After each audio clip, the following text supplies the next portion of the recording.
How to fix sorry you have been blocked, you're unable to access problem. Hi everyone, I'm here to assist you today. Without any delay, let's jump right in. First, open Chrome and then click on the three dots at the top right corner of your screen. Here, scroll down and click on Settings.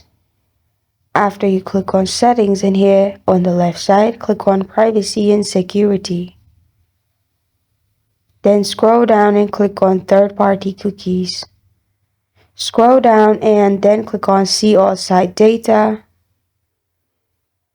After that, scroll down and search for the website you're having issue or you're unable to access, and then press on Delete. After you do this, you can also go to Extensions, and if there is any ad blocker, simply turn it off. And this is how to fix sorry you have been blocked, you're unable to access problem. Thank you for joining me today. If this video helps you out, please leave a like and subscribe for more. Got a question or want to suggest a topic, comment below. Thank you for watching.